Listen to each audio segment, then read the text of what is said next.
Hotel ബില്ലിന്റെ 4% municipality ഫീസായി ഈടാക്കുക. ഇതിനു പുറമെ താമസിക്കുന്ന ഓരോ രാത്രിക്കും 15 dirham Abu Dhabi tourism and cultural authority tourism ഫീസായി ഈടാക്കും. ജൂൺ 1 മുതൽ ഫീസ് ഈടാക്കാൻ മുഴുവൻ ഹോട്ടലുകൾക്കും ടൂറിസം അനുബന്ധ സ്ഥാപനങ്ങൾക്കും നിർദ്ദേശം ലഭിച്ചു കഴിഞ്ഞു. മുനിസിപ്പാലിറ്റി ഫീസും ടൂറിസം ഫീസും രണ്ടായി തന്നെ ശേഖരിക്കാനായി പ്രത്യേക സംവിധാനം ഏർപ്പെടുത്തും. ഇതിനായി ജീവനക്കാർക്ക് പ്രത്യേക പരിശീലനവും നൽകും.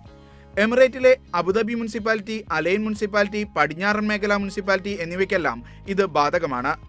ടൂറിസം രംഗത്തെ അറ്റകുറ്റപ്പണികൾക്കും വികസനത്തിനുമാണ് ഈ തുക വിനിയോഗിക്കുക. ഇത് ആഗോളതലത്തിൽ നിലനിൽക്കുന്ന സമ്പ്രദായമാണെന്ന് അധികൃതർ വിശദീകരിച്ചു. മേഖലയിലെ മറ്റു രാജ്യങ്ങളുമായി താരതമ്യം ചെയ്താൽ പോലും അബുദാബിയിൽ ഈടാക്കുന്ന പുതിയ ഫീസ് നാമമാത്രമാണെന്നും ഹോട്ടലിൽ താമസിക്കാനെത്തുന്നവർക്ക് ഇത് സാമ്പത്തിക ഭാരമാവില്ലെന്നും അധികൃതർ പറഞ്ഞു. ദുബൈയിൽ നേരത്തെ ടൂറിസം ഫീസ് നിലവിലുണ്ട്. Media 1 Abu Dhabi.